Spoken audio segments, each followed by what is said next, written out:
This chocolate chip cookie skillet is one of my favorite desserts. If it's on the menu at a restaurant, I'm ordering it. It's a medium rare warm chocolate chip cookie with vanilla ice cream, and it's so good. Let's make it.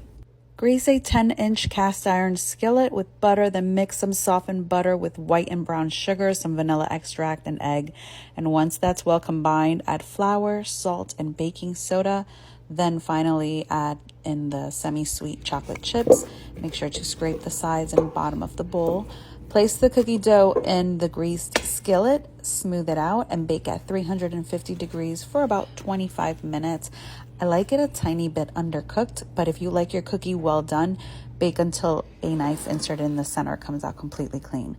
Once it comes out of the oven, I let it sit for a few minutes, and then I serve it with a good quality vanilla ice cream. You can add some nuts, sprinkles, whipped cream, and chocolate sauce if you want to get crazy, but definitely make it and enjoy.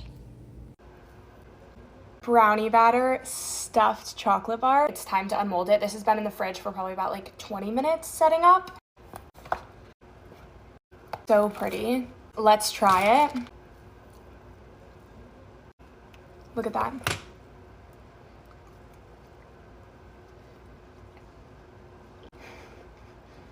That is so chocolatey.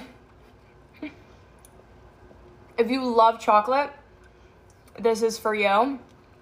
I maybe should have made the inside a bit runnier because it's just like so thick. That's crazy.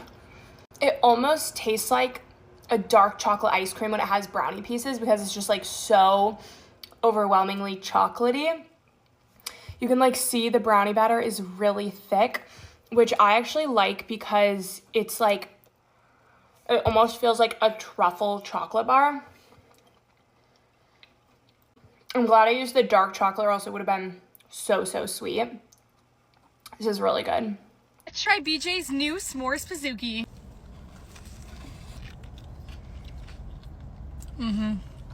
Very chocolatey. Tastes like a s'mores. 10 out of 10. Cheesy, creamy chicken taquitos. These are one of my favorite things on the entire planet, you guys. Let's get into this recipe. So I'm seasoning 3 chicken breasts with some Kinders and some salt and pepper. Once they're shredded and cooked, I'm gonna season them again, so I didn't put too much. I seared them on each side for about 7 minutes, and then I shredded them with a hand mixer. Then I added an old El Paso chicken taco seasoning packet. I love the flavor of those for some reason. And then I added some garlic powder, paprika, about a half a cup of sour cream. You don't have to add sour cream, but I like mine to be really creamy. I made some pico de gallo. I diced up some tomatoes. I gutted them, some red onion, jalapeno, cilantro. Then I added some lime juice and some salt. For my cheese sauce, I'm adding some butter and some evaporated milk to a pot. I added about 8 ounces of Colby Jack cheese and then 8 ounces of pepper jack. I did not use all 12 ounces of the milk. I used probably like 75% of the can. Just make sure that cheese sauce doesn't boil because it will get ruined and it will become clumpy, because that is exactly what I did. So try to keep it on a low heat. I rolled them up. I used corn tortillas and I added some mozzarella cheese. I fried them on a medium-high heat for a couple minutes on each side. Try this out, you guys. Let me know what you think. Guys, look at how beautiful these desserts are. This is the frozen s'mores hot chocolate, and then this is frozen coffee with like a hard shell, crackling outer shell. It's frozen hot chocolate, toasted homemade marshmallow, and whipped cream on top. That marshmallow is the best part.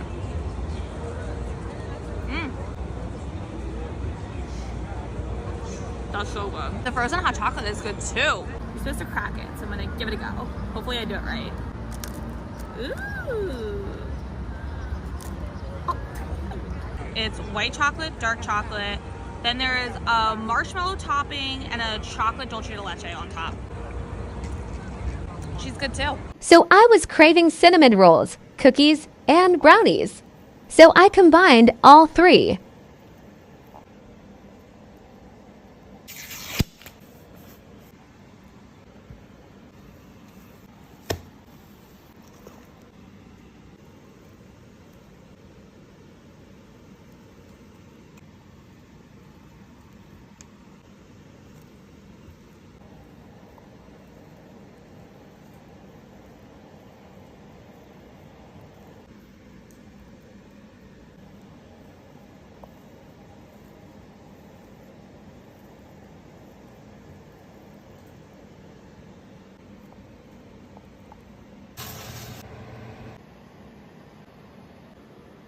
The Calyx stuffed bagel. So many people were asking me to try this. I don't know why you guys value my opinion so much. I think everything tastes good.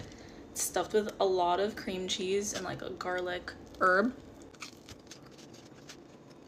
It tastes really good, but it tastes like a garlic knot. It does not taste like a bagel, and I would never eat this for breakfast. I would eat this like for dinner with a side of marinara dipping sauce. The quality of the bagel is really good compared to other LA bagels. I got a regular one too. I just got a regular plain bagel so I can test the quality of it because I'm a really big hater of LA bagels. So let's see if this one's better than the other ones I've tried. I'm eating it like a serial killer because I'm in my bedroom right now. I think this is better than Courage and every other LA bagel I've tried so far. It's most similar to a New York bagel.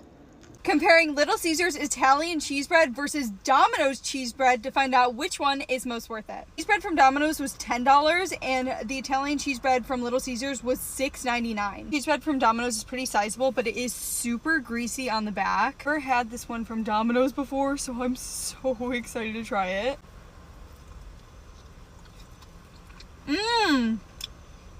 Yum! Super rich and flavorful.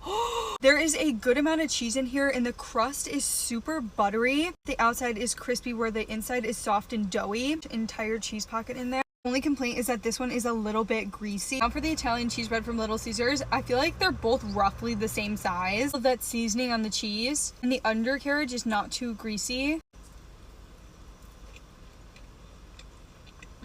That is so good. Flavor on this is just incredible and super soft and pillowy when it tastes rich, cheesy. After trying both Domino's and Little Caesars, definitely like the texture on the Domino's better, but I like the flavor on Little Caesars more. Honestly say that Little Caesars is the most worth it at its price point. $6.99, you get this entire tray of cheesy bread. You also can't go wrong with the Domino's one. Not a single person has posted about this place, so let me be the one to tell you that this is the best milk tea you will ever have, and this is coming from someone who lives in the Bay Area. We saw a huge crowd outside on the way to the British Museum, so we ran back afterwards, and it was so worth it. Even though it was 5 p.m. and I'm super caffeine sensitive, I would do it again in a heartbeat. It's not too sweet, has amazing tea flavor, and is super creamy. Please bring this to California.